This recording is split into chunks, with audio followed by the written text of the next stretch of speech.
नमस्कार, आपके साथ मैं हर्षा शर्मा। आप देख रहे हैं 9 सेकंड में न्यूज। नमस्कार, मैं हूं राजेंद्र दे और इससे पहले कि हम आपको 9 सेकंड में न्यूज बताएं, अपडेट करते हैं आपको एक बड़ी खबर के साथ। 4 राज्यों में 30 जगहों पर एनआईए ने रेड की है और ये राज्य है पंजाब, हरियाणा, राजस्थान और मध्य प्रदेश। चंडीगढ़ में भी छापा मारा है एनआईए ने।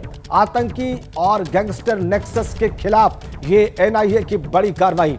इन छापों की शुरुआत कब हुई, क्या चल रहा है, ये बताने के लिए वरुण जैन हमारे साथ जुड़ चुके हैं, हमारे सहयोगी। वरुण, आपके पास क्या अपडेट है? देखिए, बिल्कुल करीब 30 लोकेशन है जहां पर एनआईए की छापेमारी चल रही है। पंजाब, हरियाणा, राजस्थान, मध्य प्रदेश और चंडीगढ़ में एनआईए की छापेमारी चल रही है। दरअसल जो टेरर गैंगस्टर का जो नेक्सस है उस पर काम करते हुए एनआईए ने छापेमारी की है। लगातार इस तरह के इनपुट्स भी मिले हैं और कई एनआईए ने गिरफ्तारियां भी की है, जिससे पता चला है कि पाकिस्तान में बैठे आतंकी संगठन है वो अब हिंदुस्तान के अंदर जो गैंगस्टर्स है उनका इस्तेमाल कर रहे हैं। इनको ड्रग्स और हथियार भेजे जाते हैं और उसके बाद जो पैसा इनसे मिलता है उसका इस्तेमाल आतंकी वारदातों में हिंदुस्तान के अंदर ही किया जाता है। तो कहीं ना कहीं इस गठजोड़ को तोड़ने के लिए लगभग पिछले 1-1.5 साल से एनआईए काम कर रही है। कई एफआईआर दर्ज की है, कई बार छापेमारी की गई है और आज एक बार फिर से एनआईए का इस गठजोड़ को तोड़ने के लिए 30 लोकेशन पर छापेमारी चल रही है। जी, बहुत शुक्रिया आपका वरुण, इन तमाम जानकारियों के लिए।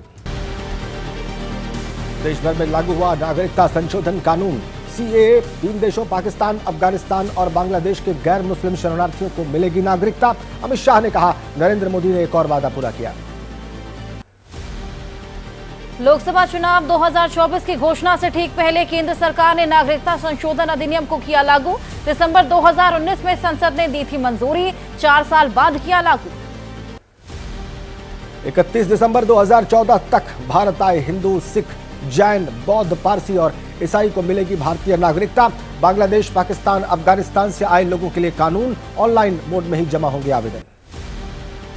बीजेपी ने सोशल मीडिया एक्स पर कहा, जो कहा सो किया। मोदी सरकार ने नागरिकता संशोधन कानून की अधिसूचना जारी कर पूरी की अपनी गारंटी। 2016 में संसद में पेश किया गया था संशोधन विधेयक। सीएए लागू करने को कांग्रेस महासचिव केसी वेणुगोपाल ने बताया चुनाव से पहले ध्यान भटकाने का प्रयास। कहा, अगर सरकार में थोड़ी सी भी गंभीरता होती तो वो 4 साल पहले ही लागू कर सकते थे। मुख्यमंत्री ममता बनर्जी ने किया ऐलान, हम पश्चिम बंगाल में एनआरसी और सीएए लागू नहीं होने देंगे। हमारे लिए सभी धर्म बराबर। सीएए बीजेपी का राजनीतिक हथियार और कुछ नहीं। ममता बनर्जी के बयान पर केंद्रीय मंत्री अर्जुन मुंडा का पलटवार। कहा, जो लोग चीजों को केवल राजनीतिक चश्मे से देखते हैं उनकी राय अलग हो सकती है, लेकिन सरकार के लिए देश हित सबसे आगे। यूपी के सीएम योगी ने एक्स पर लिखा, सीएए लागू करने का निर्णय ऐतिहासिक। इससे मजहबी बर्बरता से पीड़ित अल्पसंख्यक समुदाय के सम्मानजनक जीवन का मार्ग प्रशस्त हुआ। अरविंद केजरीवाल ने कहा, जब गरीब मध्यम वर्ग महंगाई से कराह रहा है, बेरोजगार युवा रोजगार के लिए दर-दर की ठोकरें खा रहा है, तब मुद्दों का समाधान करने के बजाय ये लोग नागरिकता संशोधन कानून लाए। बीएसपी नेता मायावती ने कहा, सीएए को लेकर लोगों में जो संदेह, असमंजस और आशंकाएं, उन्हें पूरी तरह से दूर करने के बाद ही इसे लागू करना बेहतर होता। चुनाव से पहले जल्दबाजी में लिया फैसला। समाजवादी पार्टी के राष्ट्रीय अध्यक्ष अखिलेश यादव ने कहा, जब देश के नागरिक रोजी रोटी के लिए बाहर जाने पर मजबूर है तो दूसरों के लिए नागरिकता कानून लाने से क्या होगा। लोगों को बीजेपी की सच्चाई पता लग चुकी है। यूपी के मंत्री और एसबीएसपी अध्यक्ष ओपी राजभर ने कहा, विपक्ष मुसलमान भाइयों को कर रहा गुमराह। इस कानून से उनका कोई लेना देना नहीं। जो कानून है उसे हर किसी को जानने की जरूरत है। शिवसेना उद्धव गुट के नेता संजय राउत ने कहा, जब तक चुनाव है ये सीएए का खेल खेलेंगे। हिंदू मुसलमान, भारत बांग्लादेश, भारत पाकिस्तान करेंगे। पूछा, अनुच्छेद 370 हटाने से क्या कश्मीरी पंडित आ गए? मुंबई में एनसीपी नेता छगन भुजबल का बयान, हमारे हिंदू जो अन्य देशों में जुल्म को कर रहे थे शिकार, उनके लिए सीएए एक अच्छा कानून। सीएए के जरिए 3 पड़ोसी देशों के गैर मुस्लिमों को मिलेगी नागरिकता। सीएए लागू होने पर बोले सीपीआई नेता डी राजा, कहा, नागरिकता को धर्म से जोड़ती है बीजेपी और आरएसएस। आखिर क्यों चुनाव से ठीक पहले सरकार ने सीएए लागू करने का फैसला किया? पश्चिम बंगाल विधानसभा में नेता विपक्ष शुभेंदु अधिकारी ने कहा, पश्चिम बंगाल में हिंदू शरणार्थी काफी खुश। ये किसी की नागरिकता छीनने का कानून नहीं। ममता बनर्जी ने भ्रम पैदा करने की कोशिश की।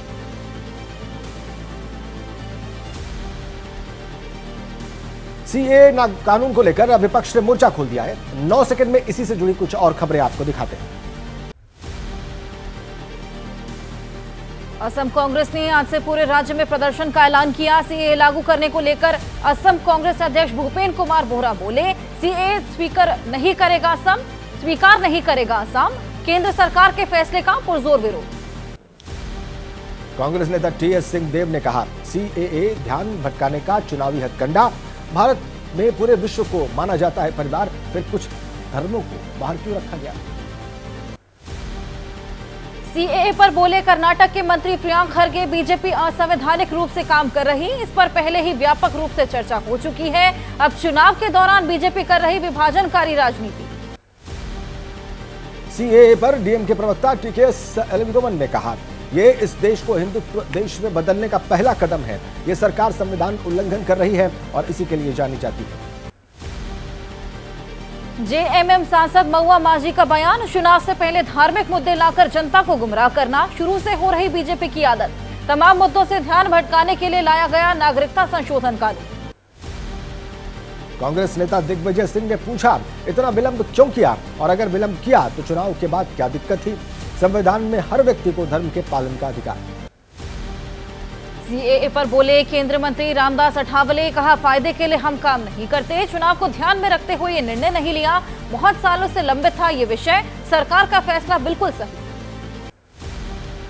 चिराग पासवान ने कहा, कई दशकों से राजनीतिक पार्टियों ने सीएए के नाम पर गुमराह किया।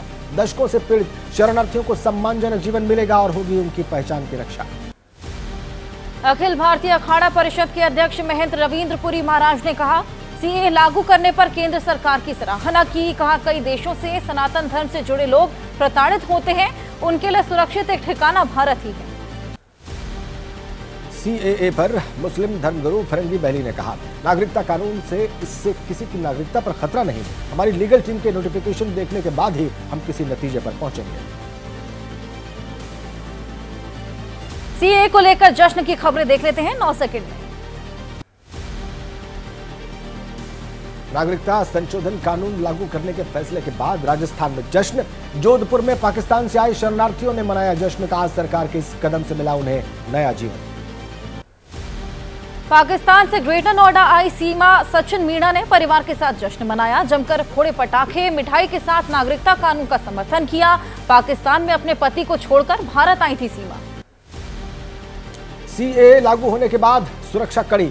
दिल्ली के शाहदरा और जामा मस्जिद इलाकों में पुलिस ने फ्लैग मार्च किया। एहतियातन दिल्ली के कुछ और इलाकों में सुरक्षा कड़ी की गई। सीएए का नोटिफिकेशन जारी होने के बाद दिल्ली में सुरक्षा कड़ी। रमजान की शुरुआत होने के चलते पुलिस ने बढ़ाई सुरक्षा। पुलिस की तरफ से निकाला गया फ्लैग मार्च, लोगों से शांति बनाए रखने की अपील। सीएए लागू करने को लेकर दिल्ली में प्रदर्शन। जामिया मिलिया इस्लामिया परिसर में कई छात्र संगठनों ने प्रदर्शन किया। विरोध प्रदर्शन को देखते हुए पुलिस फोर्स की तैनाती। यूपी में सीएए और होली को लेकर सतर्कता। कई जिलों में फ्लैग मार्च। चित्रकूट में पुलिस और एसएसबी, बुलंदशहर में अर्धसैनिक बल और पुलिस ने फ्लैग मार्च किया। सीएए लागू होते ही बरेली, लखीमपुर खीरी और चंदौली में भी पुलिस ने फ्लैग मार्च किया। पैरामिलिट्री फोर्सेस के साथ पुलिस अधिकारियों ने गश्त की। एहतियातन सुरक्षा कड़ी की गई।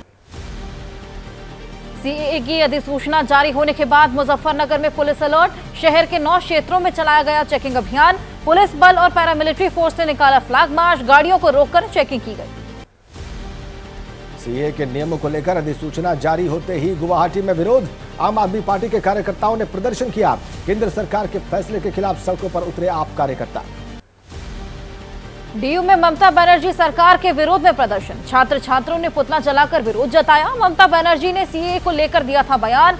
कहा, सीएए से लोगों के साथ भेदभाव हुआ तो करेंगे विरोध। चुनाव के लिए एनडीए और यूपीए में टिकटों को लेकर मंथन जारी है। इससे जुड़ी खबरें आपको दिखाते हैं 9 सेकंड में। लोकसभा चुनाव के लिए आज जारी हो सकती है कांग्रेस की दूसरी लिस्ट। सूत्रों के मुताबिक कांग्रेस के दिग्गज नहीं लड़ेंगे लोकसभा चुनाव। नेता पुत्रों के नाम पर लगी मुहर। सोमवार शाम हुई कांग्रेस चुनाव समिति की बैठक में करीब 60 सीटों पर चर्चा। 40 सीटों पर उम्मीदवारों के नाम तय। शुक्रवार को होगी अगली बैठक। सूत्रों का दावा, दूसरी लिस्ट में अशोक गहलोत और कमलनाथ के बेटों के नाम। जालौर से अशोक गहलोत के बेटे वैभव गहलोत, छिंदवाड़ा से कमलनाथ के बेटे नकुलनाथ होंगे कांग्रेस के प्रत्याशी। सूत्रों के मुताबिक अशोक गहलोत, कमलनाथ और दिग्विजय सिंह ने चुनाव मैदान से दूरी बनाई। दूरी बनाने वालों में सचिन पायलट का भी नाम, कमलनाथ और गहलोत के बेटों की टिकट फाइनल। हरीश रावत और गौरव गोगोई की सीट पर फैसला नहीं। हरीश रावत बेटे के लिए चाहते हैं टिकट। कांग्रेस चाहती है हरीश खुद लड़े चुनाव। गौरव गोगोई जोराहाट की बजाय नौगांव से चाहते हैं टिकट। राजस्थान की सीकर सीट पर कांग्रेस लेफ्ट के साथ कर सकती है गठबंधन। अलायंस पर गंभीरता से विचार कर रही है कांग्रेस। एआईसीसी प्रवक्ता आलोक शर्मा भीलवाड़ा से टिकट के प्रबल दावेदार। दिल्ली की कांग्रेस की 3 लोकसभा सीटों पर कांग्रेस प्रत्याशी को लेकर सस्पेंस बरकरार। सूत्रों के मुताबिक अरविंद सिंह लवली से नाम लिया वापस। जेपी अग्रवाल, संदीप दीक्षित और उदित राज को मिल सकता है टिकट। सीट शेयरिंग पर बोले उमर अब्दुल्ला, हम 50% सीटें छोड़ने को तैयार, लेकिन ममता जी ने बंगाल की सारी सीटों पर उतारे प्रत्याशी। पूछा लोगों को सीट शेयरिंग का मामला एनडीए में क्यों नहीं दिखता। अखिलेश यादव ने कहा समाजवादी पार्टी ने सबसे पहले किया गठबंधन, घोषित किए प्रत्याशी और शुरू किया चुनाव प्रचार। सबसे बड़ा झूठ है बीजेपी का स्लोगन सबका साथ सबका विकास। लोकसभा चुनाव को लेकर समाजवादी पार्टी सांसद डिंपल यादव ने दावा किया, यूपी में एसपी कांग्रेस गठबंधन बहुत मजबूत। पश्चिम बंगाल में बहुत मजबूती से चुनाव लड़ने जा रही है ममता बनर्जी। 400 सीट जीतने के बीजेपी के दावे पर बोले टीएमसी नेता शत्रुघ्न सिन्हा। पिछली बार बंगाल में आकर कहा अब की बार 200 पार, लेकिन आई 70 से 75 सीट। अब लोकसभा चुनाव में पाएंगे 150 से 175 सीट। बीजेपी सांसद राहुल कसवा कांग्रेस में शामिल। राजस्थान बीजेपी प्रवक्ता अपूर्वा सिंह ने कहा उनके जाने से कोई फर्क नहीं पड़ता, चुरू सीट और ज्यादा वोट से जीतेगी बीजेपी। लोकसभा से बीजेपी सांसद ब्रजेंद्र सिंह का इस्तीफा। हरियाणा के शिक्षा मंत्री कंवर पाल गुर्जर ने लगाया आरोप, ब्रजेंद्र सिंह ने बीजेपी में रहकर सिर्फ की व्यक्तिगत राजनीति। और 9 सेकंड में अब वक्त राजनीति से जुड़ी खबरें देखने का। पीएम मोदी का आज गुजरात और राजस्थान का दौरा। अहमदाबाद में 85,000 करोड़ रुपए से अधिक की योजनाओं की सौगात। पोखरण में 3 सेनाओं का देखेंगे कौशल अभ्यास। केंद्रीय गृह मंत्री अमित शाह ने कहा पीएम मोदी ने 10 सालों में देश में शुरू की एक नई संस्कृति। पहले बहुत सारे वादे किए जाते थे, न देश की जनता वादों का हिसाब मांगती थी और न ही राजनेता उसे देते थे। कांग्रेस अध्यक्ष खड़गे का बीजेपी पर तीखा हमला। कहा संविधान बदलने के लिए की जा रही 400 पार की बात। बीजेपी सांसद अनंत कुमार हेगड़े ने दिया था बयान, धर्मनिरपेक्ष शब्द हटाने के लिए बीजेपी करेगी संविधान में संशोधन। कांग्रेस अध्यक्ष खड़गे ने कहा बीजेपी आरएसएस धर्मनिरपेक्षता विरोधी, आरएसएस प्रमुख तो आरक्षण के खिलाफ। एक तरफ पीएम कहते हैं कि संविधान नहीं बदलेगा, दूसरी तरफ अपने नेताओं से कहलवाते हैं संविधान संशोधन की बात। बिहार में एनडीए की सीट शेयरिंग पर संशय बरकरार। बीजेपी चाहती थी चिराग और पशुपति की बीच सुलह। मुकेश सहनी एनडीए की एंट्री पर सीट शेयरिंग का फॉर्मूला बदलना तय। सूत्रों के मुताबिक एनडीए में रहकर चुनाव लड़ सकते हैं चिराग पासवान। 2 से 3 दिनों में गठबंधन हो जाएगा फाइनल। गठबंधन फाइनल होते ही बीजेपी कर सकती है प्रत्याशियों का ऐलान। चिराग पासवान की नाराजगी की खबरों पर बिहार बीजेपी के पूर्व अध्यक्ष संजय जायसवाल ने कहा समय आने पर होगी घोषणा, किसी की नाराजगी नहीं। बिहार के मंत्री श्रवण कुमार ने चिराग पासवान को लेकर कहा समय आते ही सब कुछ ठीक हो जाएगा, सब लोग मिलकर चुनाव लड़ेंगे, जीतेंगे 40 में से 40 सीटें। इस हफ्ते के आखिर तक हो सकता है बीजेपी अकाली दल के गठबंधन का ऐलान। सूत्रों के हवाले से खबर, बीजेपी 5 से 6 सीटों पर लड़ सकती है चुनाव। पहले पंजाब में सिर्फ 3 सीटों पर लड़ती थी चुनाव। लोकसभा चुनाव को लेकर आंध्र प्रदेश में एनडीए की सीट शेयरिंग फाइनल।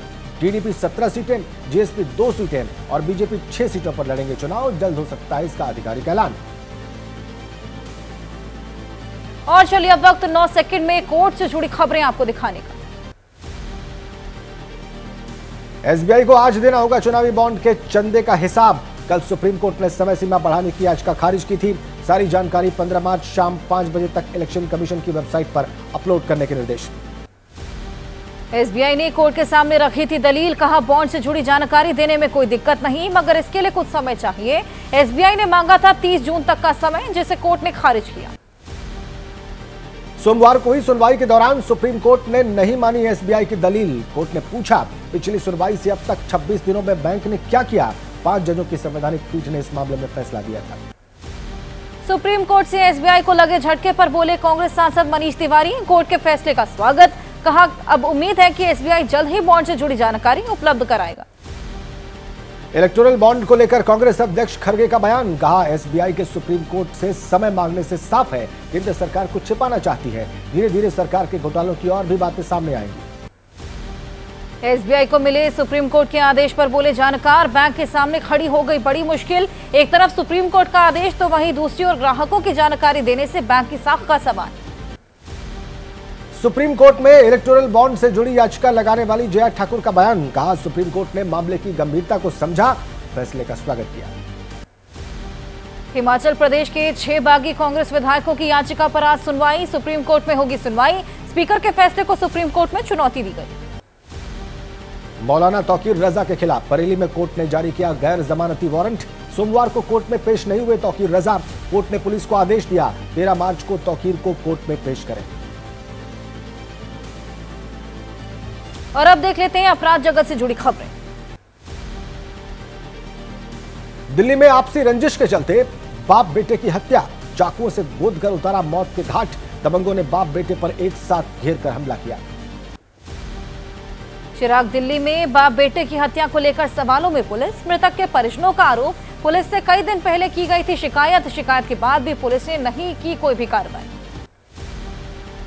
द्वारका के संतोष गार्डन में चल रही गैंगस्टर काला जेठड़ी और रेडी गैंगस्टर अनुराधा चौधरी की शादी की तैयारी। दिल्ली पुलिस ने सुरक्षा के लिहाज से लगाए 5 मेटल डिटेक्टर्स। हर मेहमान की एंट्री के लिए मिलेगा बारकोड। इंदौर में क्रिप्टो करेंसी में निवेश का झांसा देकर करोड़ों की ठगी, शिकायत के बाद आरोपी गिरफ्तार। क्राइम ब्रांच ने ठगी का खुलासा किया, 10 महीने में 4 गुना से ज्यादा प्रॉफिट का देता था झांसा। इंदौर क्राइम ब्रांच ने खुलासा किया, निरंजन प्रधान नाम के शख्स की गिरफ्तारी हुई। लोगों को क्रिप्टो करेंसी में इन्वेस्टमेंट पर प्रतिदिन 1% मुनाफे का लालच दिया करता था।